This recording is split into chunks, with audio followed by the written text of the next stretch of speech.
Setelah kita memahami definisi dari masing-masing akun, kita juga akan membahas mengenai apa sih manfaat, tujuan, serta komponen yang ada pada masing-masing laporan keuangan.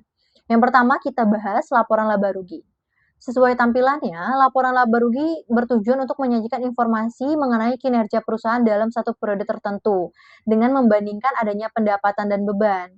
Tujuan dari laporan ini untuk menentukan sebenarnya perusahaan kita atau perusahaan Bapak Ibu itu sedang mengalami laba atau justru rugi.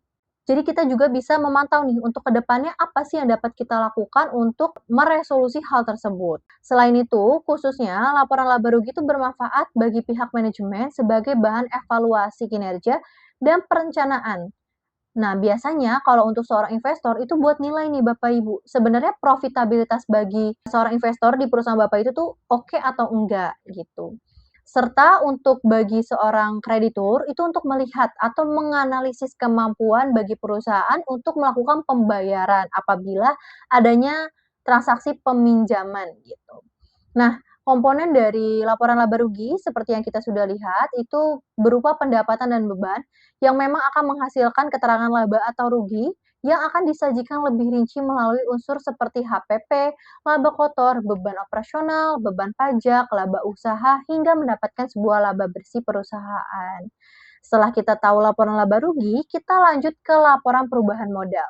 Seperti tampilannya, laporan perubahan modal itu bertujuan untuk menyajikan informasi mengenai perubahan modal pemilik dalam satu periode tertentu. Jadi kita bisa tahu nih dari modal awal kita mengalami laba atau rugi dan apa pengaruhnya pada nominal modal akhir yang ada pada perusahaan.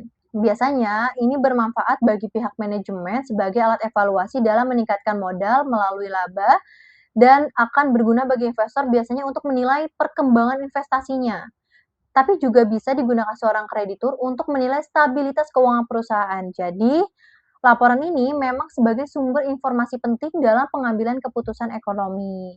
Nah, komponen dari laporan perubahan modal sendiri itu biasanya berisi modal awal, laba atau rugi bersih, tambahan investasi pemilik, atau mungkin adanya PRIF yang nantinya akan menghasilkan laporan atau nominal modal akhir.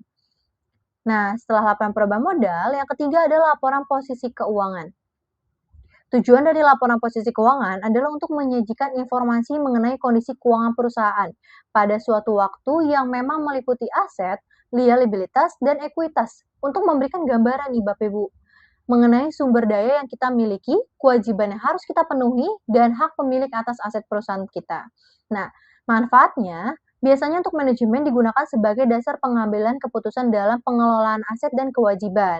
Kalau investor biasanya menggunakan laporan posisi keuangan untuk menilai keamanan dan potensi investasi yang akan mereka berikan pada perusahaan Bapak Ibu.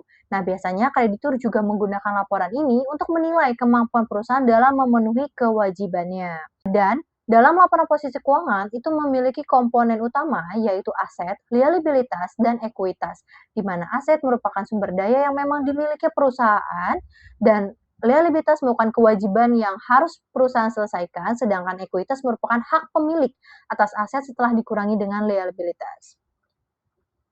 Selain 3 laporan keuangan yang sering Bapak Ibu lihat atau temui, ada juga laporan arus kas. Seperti yang terlihat bahwa laporan arus kas ini berisi aktivitas operasional, aktivitas investasi, dan atas aktivitas pendanaan. Jadi untuk aktivitas operasional itu akan menggambarkan arus kas yang memang berasal dari kegiatan utama perusahaan dalam mendapatkan sebuah pendapatan. Nah, kalau untuk bagian aktivitas investasi, itu biasanya berisi arus kas yang memang timbul dari perolehan dan pelepasan aset jangka panjang. Nah, berbeda dengan aktivitas pendanaan, di bagian aktivitas pendanaan itu menyajikan kas yang memang berhubungan dengan perubahan struktur modal dan pinjaman perusahaan. Nah, laporan arus kas sendiri Bapak Ibu itu bertujuan atau berguna sebagai penyajian informasi mengenai arus kas masuk dan keluar perusahaan dalam periode tertentu yang memang khusus diklasifikasikan dengan 3 aktivitas yang tadinya sudah dijabarkan. Yang terakhir adanya catatan atas laporan keuangan atau biasa disingkat CALK. Nah, CALK ini merupakan gambaran secara lebih rinci atas laporan yang disajikan sebelumnya. Jadi atas laporan laba rugi, perubahan modal, posisi keuangan, ataupun arus kas, CHLK ini berisi bagian-bagian yang memang lebih rinci dan tambahan atas laporan utama. Tujuannya adalah untuk memberikan konteks yang lebih jelas terhadap angka-angka yang memang disajikan, termasuk kebijakan akuntansi dan informasi penting lainnya agar laporan keuangan yang kita sajikan itu dapat dipahami secara komprehensif.